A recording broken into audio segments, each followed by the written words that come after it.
이번 시간에는 자리석, 법도도, 한자어에 대해서 파자 분석을 통해서 가장 쉽게 학습하는 방법을 설명해 보도록 하겠습니다. 지범이죠. 지범입니다. 그 다음 서물립입니다. 수근근이죠. 집 안에 20사람이 앉을 수 있는 수건이니까 큰 방석이 되겠죠. 큰 자리가 되겠습니다. 과거에는 지프로 만든 방석이 많았습니다. 굉장히 크게 말이죠. 굉장히 크게 만들었습니다. 주로 마당에다가 설치를 했죠. 집에 20명이나 앉을 수 있는 수건은 커다란 자리라는 얘기죠. 자리석 되겠습니다. 그 다음 법도도입니다. 법도도 또는 헤아릴 탁, 훈과 음이 두 개다는 얘기죠. 훈과 음이 두 개. 음은 도, 탁에 해당이 되겠죠. 법도, 헤아리다는 가리키는 거죠. 훈입니다. 가리킬 훈. 소리음. 그래서 지범이죠. 지범. 다음 서물립이죠. 서물립입니다.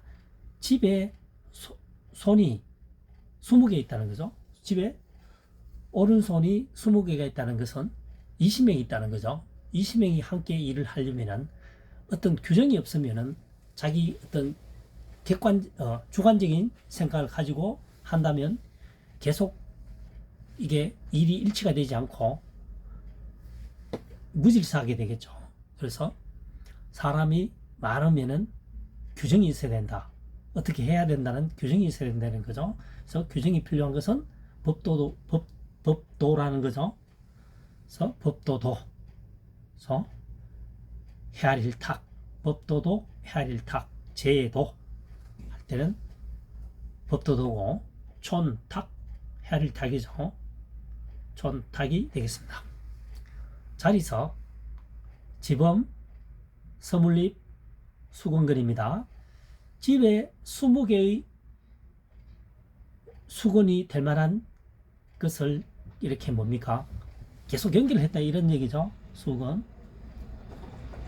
굉장히 넓은 자리라는 얘기입니다. 이것이 수건이라고 가정했을 때 20개죠. 이렇게 넓은 자리를 말합니다. 자리석 되겠습니다. 수건을 계속 옆으로 붙이고 하면 자리처럼 보이죠. 그래서 자리석 되겠습니다. 법도도 집에서 손으로 오른손이 20개라는 것은 사람이 많다는 얘기입니다. 사람이 많아서는 어떤 규정에 의해서 일을 진행하지 않으면 난장판이 되겠죠. 자기 주관이 있으니까요. 그래서 규정이 필요하고 그것을 법도라고 합니다. 법도도 헤아릴 탁. 법도도 함부로 정하는 것이 아니고 어떤 그 규정에 맞게끔 헤아려서 우리가 실천할 수 있는 상황을 만들어야겠죠.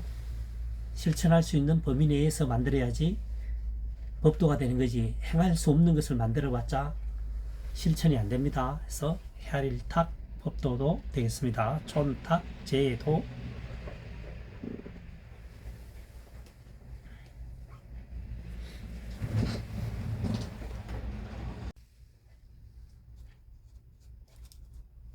이번 시간에는 성김, 쇠금, 진화, 발진, 한자에 대해서 파자 분석을 통해서 쉽게 학습할 수 있는 방법을 설명해 보도록 하겠습니다. 쇠금입니다. 쇠금. 여기서는 금금으로 풀이해야 되겠네요. 자, 완전할 전입니다. 완전할 전. 불똥주입니다. 완전하게 좌우에 불똥이 튀는 것은 금이란 얘기죠. 순금은 반짝반짝합니다. 그래서 금금, 쇠금 또는 성김입니다. 그러니까 훈이 3개죠. 현재는 음은 2개지만 완전할 전, 완전히 사방에서 불똥이 튀는 것은 금이란 얘기죠. 그래서 금금, 쇠금, 성김 이렇게 학습하면 되겠습니다. 금언이죠. 진화발진입니다. 누를 진입니다. 쇠금 참진이죠. 쇠의 참모습은 누르는 것이다.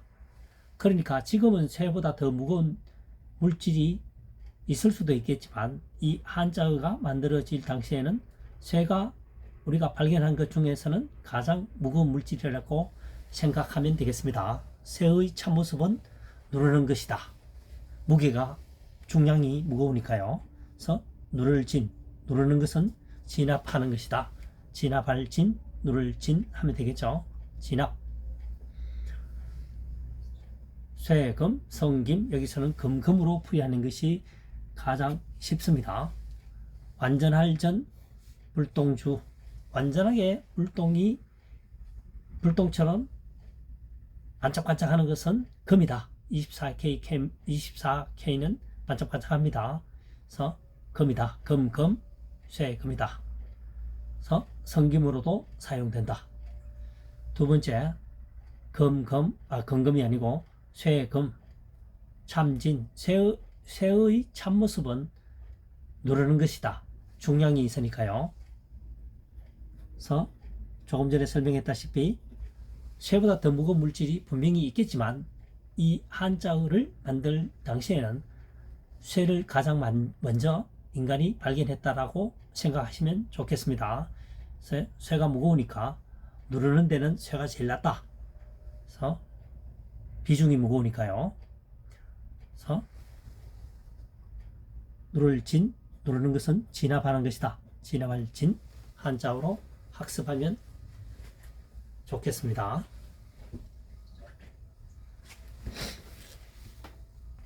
이번 시간에는 가로 횡, 제멋대로 횡, 세대세 한자어를 살펴보도록 하겠습니다. 파자 분석을 통해서요. 나무목, 그 다음 누를 황자입니다. 나무가 누렇다는 것은 고목이 되어서 또는 병해를 해서 나무가 쓰러진 것입니다. 나무가 서 있다, 세로죠. 넘어졌다, 가로죠. 그래서 나무가 누렇다라고 하는 것은 병해나 아니면 나이가 많아서 쓰러진 겁니다. 바람이 해서. 우선 나무가 누른 것은 가로로 넘어져 있다. 가로횡. 한 방향으로 넘어지는 것이 아니라 바람의 방향에 의해서 멋대로 넘어지죠. 동서남북 사방팔방 다 넘어집니다. 그래서 제 멋대로 횡, 가로횡으로 학습하면 좋겠죠. 횡령입니다. 횡령. 그 다음 두 번째 세대세자입니다. 스물립이죠. 스물립, 스물년입니다. 나이가 스물이면 숨는다는 것은 맨날 보이던 항상 보이던 여자가 그 집 딸이 보이지 않다는 얘기죠. 20세지만 사실은 20세 미만이겠죠. 과거에는 16세에서 18세, 대략 20세, 홍기가 늦은 경우는 16세, 18세, 20세에 결혼을 했습니다. 보이던 자녀가 보이지 않는다는 거죠. 그것은 뭐냐? 시집을 갔다는 얘기입니다. 시집을 가게 되면 한 세대를 이루겠죠. 새로운 남편을 만나서. 새로운 남편이니까 좀 이상하지만 새 남편, 여하튼 남편을 만나서 한 세대를 구성하게 됩니다. 그래서 세대가 모여서 세상을 만드는 거죠. 세상세, 세대, 세자가 되겠습니다. 출세. 다시 한번 설명해 보면 스물립이죠. 스물언입니다. 20살이 되면 20살 이하가 되면 이상한데 여하튼 20살 이전에, 그렇죠? 20세 이전에 하면 되겠죠.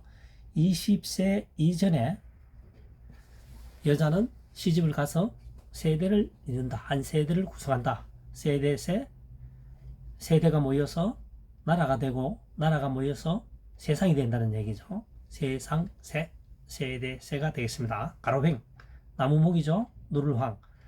나무가 누렇다라고 하는 것은 고목이 되거나 아니면 병충해를 입어서 제대로 성장하지 못하고 이제 나무가 썩는 과정이죠. 그러다 보면 비바람이 불게 되면 넘어진다. 어디로? 세로에 서 있다가 가로로 넘어진다는 거죠.